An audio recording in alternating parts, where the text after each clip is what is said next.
If you have a dream, just take it. If you have a vision, just pursue it. If you have an idea, just do it. If you have a bad habit, just break it. A handicap, overcome it. A talent, develop it. A song, sing it. A testimony, tell it. A sermon, preach it. A vote, pass it. Pull back your vote.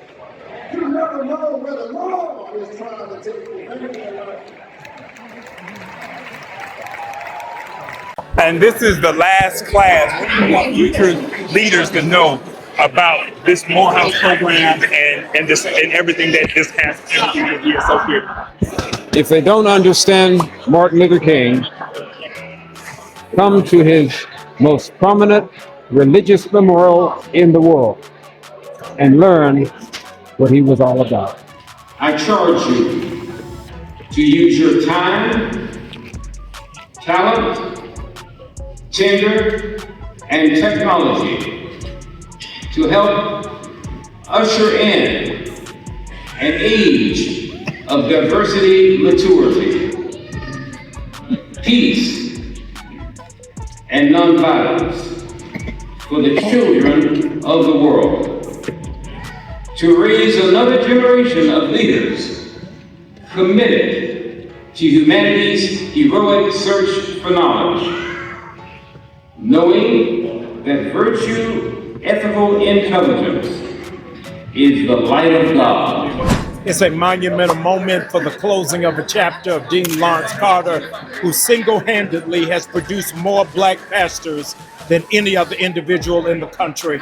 I'm glad to be the beneficiary of his wisdom, and I'm grateful that black excellence continues. I mean, this was an especially exciting one because of the unveiling of the portraits of the King family in the King Chapel.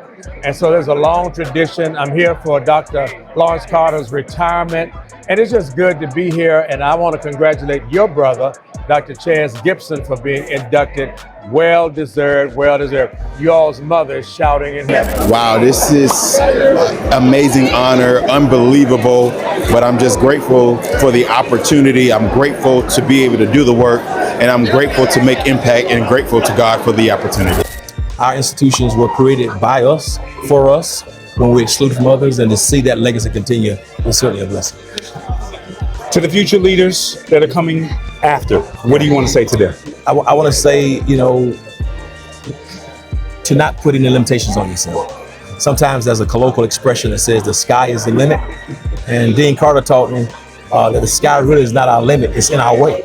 And so if you believe, walk by faith, find your vision, and then make sure that you invest your energies and your attention in the things that God has placed you on earth to do. And if something's not in your purpose, it's not in your vision, it shouldn't be on your calendar, or it shouldn't be in your investment. So if it's not in your vision, don't put it on your calendar. I want future leaders to know how tremendously important it is for them to be a part of this event, and certainly to engage themselves in work and activity in the community that will make our communities better. And as a result, they can also become a part of a great event like this and be honored and recognized for their hard work and their effort. If I could be honest with you, when I got the letter, the packet, I called Dr. Quincy and asked him, was this a joke? Because this is one of the honors my entire life I always wanted, but never thought that I would see. I have goals. I never really wanted accolades, but this is one of the ones that I respected the most. And so it took me months to sit with it and just kind of think through it. Do I deserve it? Have I been doing the work? And I've rested on, deserve is a big word, but I've been working, and it feels good to be recognized by Dean Carter, a man who I love, by Morehouse, a place that has shaped all of us in our family, and by Quincy and everyone else who's here. So it means a lot. With this being Dr. Carter's last year for his retirement, what does it mean to be part of that last class? Listen, that's the one thing that stuck at the top of my mind. Whenever Dean Carter is doing something here at the chapel, or Quincy or someone calls and they need help, I don't think about money, anything. I run to do it because that's what Dean Carter means to me. And for me to have a non-traditional route, and for him to still have me inducted into this board means a lot as he goes out. Because Dean Carter has always been ahead. even in his retirement, he's still far ahead. So he's pointing to the future. So it's given me some kind of motivation to kind of like just to sit and rest in what I'm doing, continue to enjoy it, but also find some renewed purpose from being inducted in here today. So it means a lot for this to be his last one, and for him to see fit. It's like that bow that Senator Warnock talked about. It's like he's pulling us back with God's help to propel us into the future. So I'm highly honored. To be in his last class is something I would call, it's absolutely spectacular, because he has done so much over the past 50 years and he has impacted so many lives. So to be in this moment with him, I'm honored.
Even though Dr. Carter is retiring, the arrow has been shot, knowing that there's going to be even still a greater future for King Chapel and Morehouse College.